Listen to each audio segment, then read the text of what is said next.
Hello दोस्तों, स्वागत है आपका संस्कार एजुकेशन के इस डिजिटल प्लेटफॉर्म पर। दोस्तों आज हम बात करने वाले हैं एयरफोर्स अग्निवीर का जो 20 जनवरी का एग्ज़ाम था उसके जो A3 और B3 जो शिफ्ट थी उस शिफ्ट का जो जीके के जितने भी क्वेश्चन हैं मैं आपके लिए लेकर आ चुका हूँ। शानदार क्वेश्चन है, वीडियो को अंत तक देखना।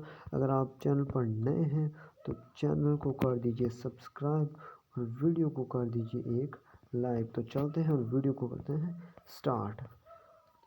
तो दोस्तों पहला क्वेश्चन आया था, भारत के वर्तमान में राष्ट्रपति कौन है? भारत का जो वर्तमान राष्ट्रपति है वो कौन है? तो आपके देख लेते हैं। 25 जुलाई 2017 को राष्ट्रपति पद रामनाथ कोविंद को प्राप्त हुआ था, जो भारत के 14वें राष्ट्रपति थे। वर्तमान में द्रौपदी मुर्मू भारत की दूसरी महिला राष्ट्रपति हैं। 25 जुलाई 2022 को भारत की 15वीं राष्ट्रपति बनी थी। कितनी? भारत की 15वीं राष्ट्रपति बनी थी आपके द्रौपदी मुर्मू बनी थी। उसके बाद में चलता है अपने नेक्स्ट क्वेश्चन की ओर। नेक्स्ट क्वेश्चन आता है, गौतम बुद्ध को ज्ञान प्राप्ति कहाँ पर हुई थी? क्वेश्चन था अपने कि गौतम बुद्ध को ज्ञान की प्राप्ति है वो कहाँ पर हुई थी? तो भगवान बुद्ध ने 4 आर्य सत्यों का उपदेश दिया था। वैशाख पूर्णिमा के दिन उन्हें बोधगया में बोधि वृक्ष के नीचे ज्ञान की प्राप्ति हुई थी। तभी से यह दिन बुद्ध पूर्णिमा के रूप से जाना जाता है। इस दिन बौद्ध अनुयायी अपने घरों में दीपक जलाते हैं। यानी किस दिन हुई थी? तो वैशाख पूर्णिमा के दिन हुई थी। और जो बोधि वृक्ष है उस वृक्ष के नीचे हुई थी। और कहाँ पर? तो ये हुई थी आपके बोध गया के अंदर। उसके बाद चलते हैं अपने नेक्स्ट क्वेश्चन। नेक्स्ट क्वेश्चन आता है अपने, जापानी मुद्रा को क्या कहते हैं? यानी जापानी की जो मुद्रा है, जापानी मुद्रा, जापान की मुद्रा क्या है? तो जापान की मुद्रा है येन। क्या है? येन। उसका प्रतीक चिन्ह ये है कुछ ऐसा।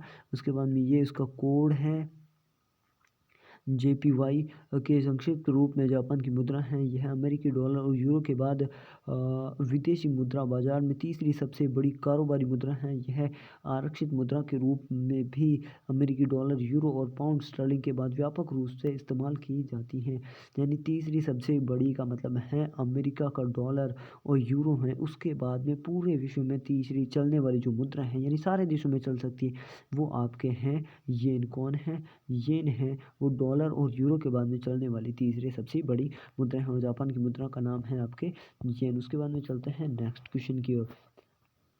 नेक्स्ट क्वेश्चन अपने आता है कि सांख्य दर्शन के प्रवर्तक कौन है? तो इसके प्रवर्तक कपिल मुनि थे। सांख्य दर्शन जैन धर्म से संबंधित है। वैदिक दर्शनों के षड दर्शन अधिक प्रसिद्ध और प्राचीन हैं। ये योग, न्याय, विशेषज्ञ, मीमांसा और वेदांत नाम से विदित हैं। यानी ये जो है सांख्य दर्शन के प्रवर्तक कौन है? तो ये हैं आपके कपिल मुनि। उसके बाद में चलते हैं अपने नेक्स्ट क्वेश्चन की ओर। नेक्स्ट क्वेश्चन आता है अपने, हेलिना ब्लास्टकी किस देश से संबंधित है? हेलिना ब्लावाट्स्की एक रूसी लेखिका और थियोसॉफी और थियोसॉफिकल सोसाइटी की संस्थापिका है। उनके विचारों का एशिया और यूरोप पर गहरा प्रभाव पड़ा। ब्लावाट्स्की भारत को अपने धर्म के मूल को जानने, समझने और उसका आदर करने के लिए प्रेरित किया था। इसके साथ ही थियोसॉफिकल सोसाइटी ने भारत में राष्ट्रीयता भावना को बढ़ाने में भी सहायता की है। तो हेनरी ब्लाट्स्की थी, वो कहाँ की थी? तो वो थी आपके रूस की एक लेखिका थी। उसके बाद में चलते हैं नेक्स्ट क्वेश्चन की ओर।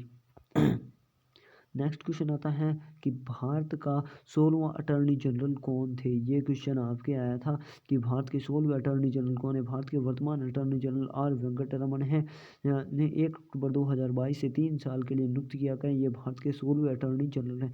तो भारत के 16वें अटॉर्नी जनरल कौन है? तो वो हैं R वेंकटरमणि। उसके बाद में नेक्स्ट क्वेश्चन आता है कि आपके जो ऑक्टोपस हैं वो किस वर्ग का प्राणी है? अष्टबाहु ऑक्टोपस है।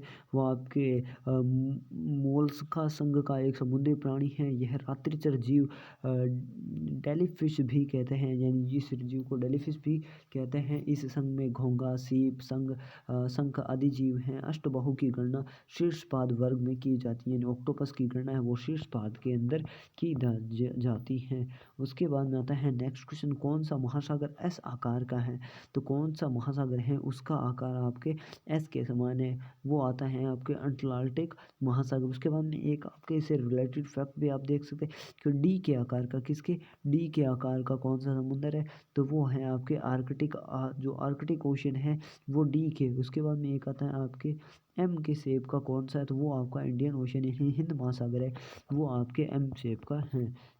तो इतने ही क्वेश्चन थे इस शिफ्ट के। तो अगर वीडियो आपको अच्छा लगा तो वीडियो को कर देंगे एक लाइक और चैनल को कर देंगे सब्सक्राइब। तो मिलते हैं नेक्स्ट वीडियो में, तब तक के लिए जय हिंद, जय भारत, वंदे मातरम।